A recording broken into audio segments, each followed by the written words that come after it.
Hi, I'm Greg Hunter. This is the weekly news wrap-up for Friday, November 20th, 2015. And I got to tell you, I have to bring this up.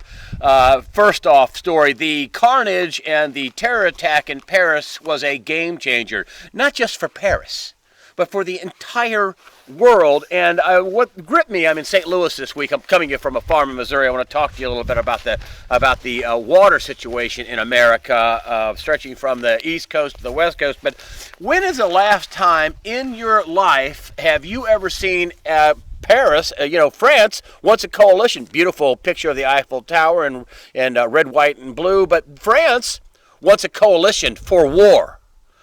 France went just full bore into calling up troops, flying dozens and dozens of sorties on the Islamic State, and they are going at it. They have closed their borders for a while, although Hollande says, well, we still have to take some refugees, but Hollande's going to get a major pushback. He's turned into Mr. Hardcore, but his major political challenger, Marine Le Pen, is, I'm sure, pointing out that this happened on your watch. And maybe it's that the French are pretty disgusted and they're fearful. Maybe their economy's getting bad. And I think we have on Catherine Austin Fitz next week. And she says, listen, before any real disaster, economic disaster, they'll flip the war card over. Is this part of that? I don't know, but we'll talk to her next week about that. And there is no telling, according to French officials, the Prime Minister of France, there's no telling who is coming in. Now they find out that many of the passports from these terrorists were fake. Many fake passports are out there. Intelligence officials here in the U.S., despite what the Obama administration says, oh, we're screening these people, they can't. They're finding out they got fake passports. They're finding out that they can't really properly vet these folks, at least not at the moment.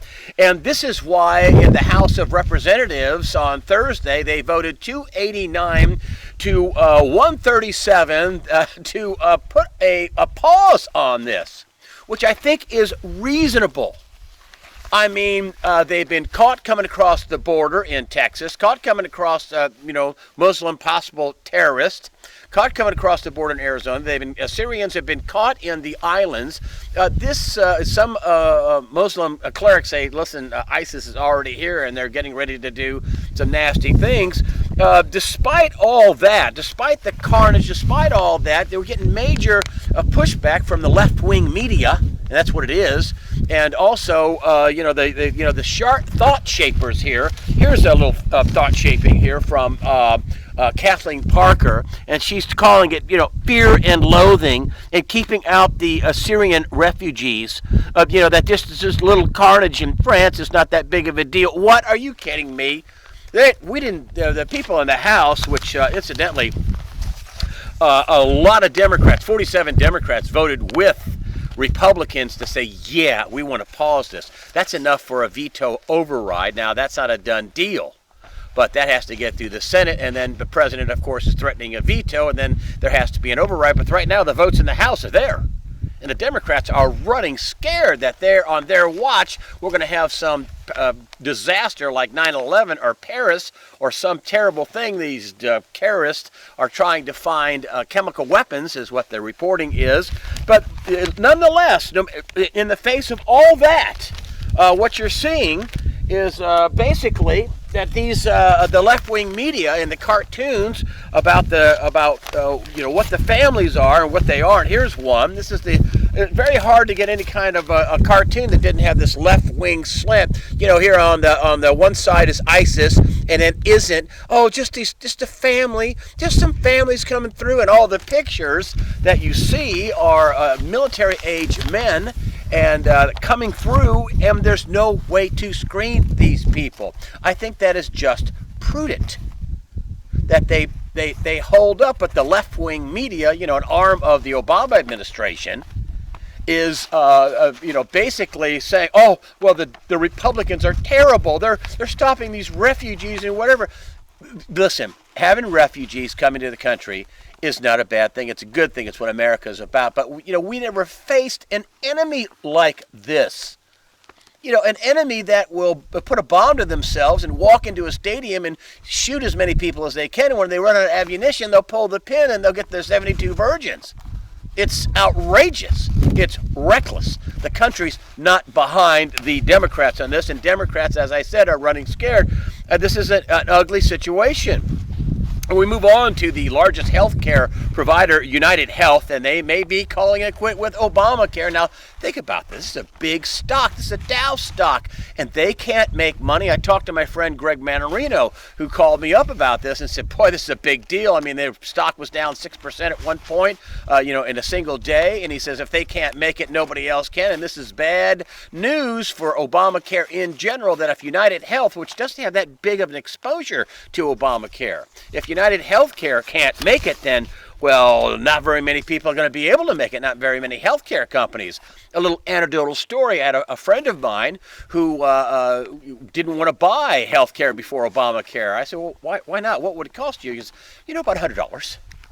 And I said, okay, so why didn't you buy it? I mean, you get a catastrophic policy, you're covered, you got, a couple $2,000, $3,000 deductible. He says, well, it's too expensive. And he's a Democrat, friend of mine.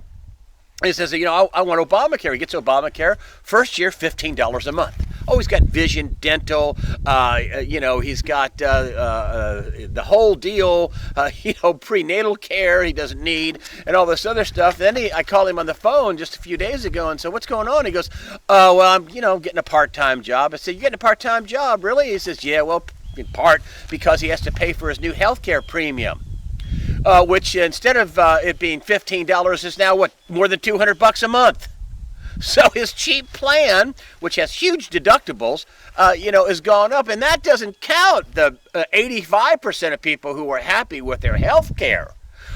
We were told in this huge policy lie that, you can keep your doctor and blah, blah, blah, all that, but, it was going to be cheaper, that the average family would spend $2,500. Nope, the average family is spending, nearly $5,000. It's gone up a few $1,000s a year. And wages are stagnating or declining, and now your health care is going up. And, there are more rate increases on the horizon for this giant debacle called the Unaffordable Care Act. It's really called the Affordable Care Act, but it's really the Unaffordable Care Act. It's the biggest policy lie in history. Thank you, Jonathan Gruber, the architect of this, from MIT. Thank you for laying that out and bragging about how you lied to everybody to get this passed. And it's also going to go down as one of the biggest policy disasters in history. I think I had Carl Denninger on at the end of 2014, beginning of 2015, and he said Obamacare is going to, really hurt the economy. Well, he was right. It is hurting the economy, and it's hurting the health care providers who drew this crazy thing up, that these guys can't make money with it. It is a huge failure, but the Democrats are going to double down on the failure. They're going to keep on going, even though big companies like United Healthcare are getting cold feet. And if they're getting cold feet and United Healthcare can't make money, then other health care providers can't make money either. It's just that simple.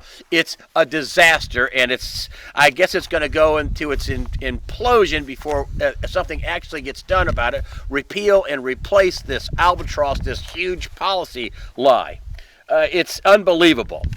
And I told you I'm coming to you from a farm in Missouri, and this has been like, I've been joking. It's like, well, I didn't know I lived in Cambodia in the monsoon season. It's unbelievable. The weather's turning cold. Crops were pretty good this year, although some places they paid out a lot of insurance. Either you hit it right, you had a great crop, or you didn't. There was really kind of no in between.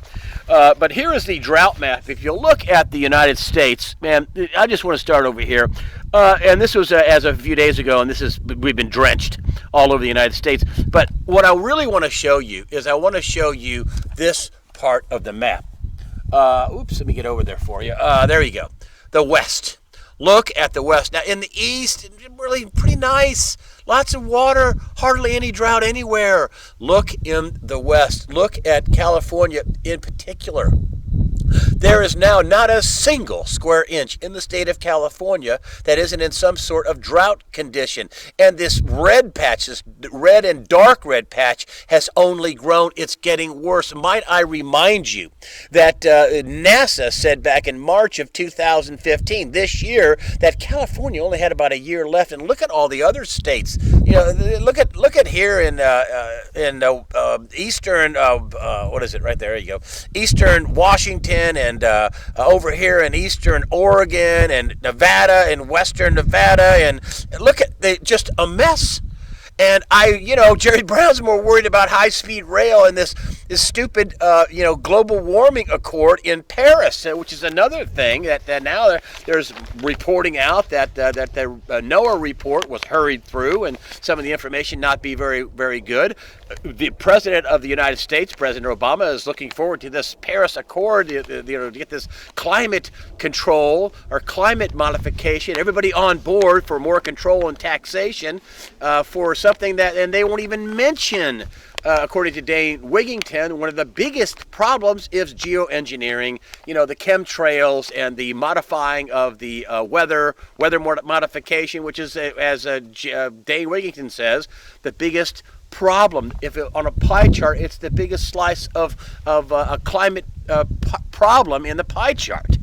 And not a word about that. You never hear any about that from the Sierra Club or from any of these, ultra left-wing environmental groups. They don't want to lose their 501c3. But listen, folks, that's the way I see it. I'm Greg Hunter. Thank you so much for supporting USA Watchdog with your comments and donations. Fear not. Prepare yourself mentally, physically, and above all, spiritually. Fear not. God's in charge.